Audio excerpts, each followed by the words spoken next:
तो क्या बताते हैं कि जेता अंजन आंजिए चश्मों में चमकनते। आप पुण्यात्माओं, सत्संग के दौरान आपका एकाग्रचित होना चाहिए कि शब्द इस दास के मुख से निकले हैं। इनमें प्रत्येक के अंदर बहुत बड़ा रहस्य और आपके काम की बातें होती हैं। आप जी इधर उधर ध्यान नहीं रखे, क्योंकि 2 घंटे की क्या बात है, तो फिर 2 घंटे शाम होंगे, 4 घंटे, बाकी 20 घंटे बहुत कुछ होते इधर उधर की सोचने।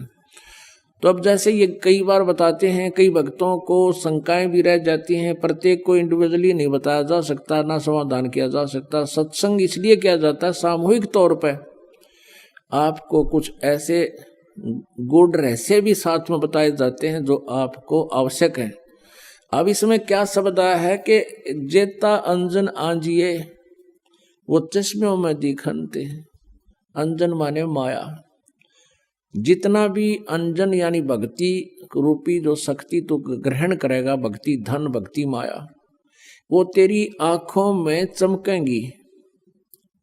आपकी आंखों के सामने जैसे हमने ये अंधेरे में भी दिखती हैं, और ऐसे बहुत से कुछ ऐसे अलग सी वस्तु दिखती है जो आप जी को भी दिख रही है। जिन्होंने नाम ले लिया 2-4 महीने, 6 महीने, साल, 2 साल हो गए जिनको, उनको ये प्रकट होना शुरू हो जाती है।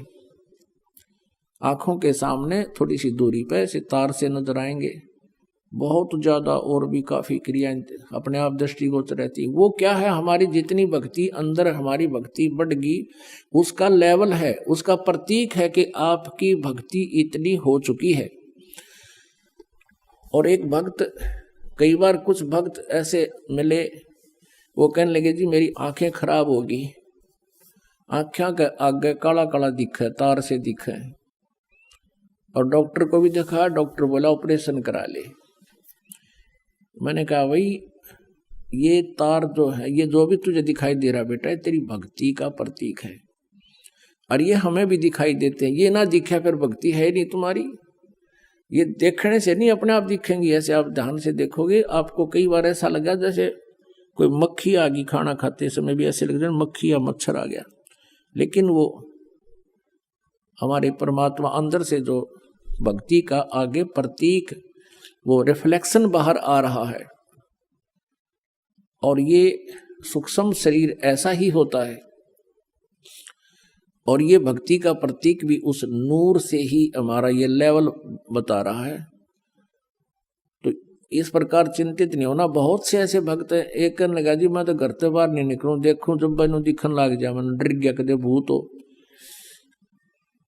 पुण्यात्माओं, पहले इस दास को बचपन से ही ये थोड़ा सा दिखाई देता था, ये पूर्व जन्म की जो कोई संस्कार डिपॉजिट रह रहा था ना, तो खोजिए पता नहीं कहाँ कहाँ देवता बनकर, राजा बनकर, और वो थोड़ा सा दिखाई देता था। ज्यादा से ज्यादा 1 इंच की लंबाई होगी, एक ही था वो, यानी इतनी ही शेष कमाई बची थी इस कलयुग में। वो पूर्व जन्म की डिपॉजिट भक्ति की पुण्य कमाई थी।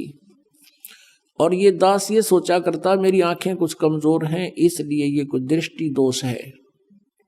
जब उपदेश लिया, नाम लिया, 5-6 महीने के बाद देखा तो ये तो और गणा बढ़ गया।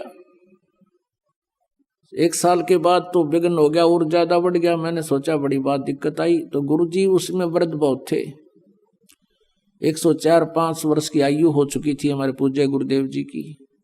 उनसे ज्यादा समाधान नहीं करा पाया करते, क्योंकि और भी बहुत भगत थे। हमारा नंबर भी देर से आता था, कभी आता कभी नहीं आता था। तो एक दिन दाव लग गया, और दास ने यही प्रकरण उनसे कहा कि गुरुदेव ऐसे ऐसे, पहले तो ये छोटा सा था, अब ये बहुत बढ़ गया, लगता आंखें और वीक हो जाएंगी। तब वो हंसे, कहने लगे बेटा ये तो तेरी भक्ति बढ़ गई, और यही तो प्रतीक है। आज तक मेरे को किसी ने नहीं बताया कि मेरे साथ ऐसा है जो आज आपने आकर बताई है।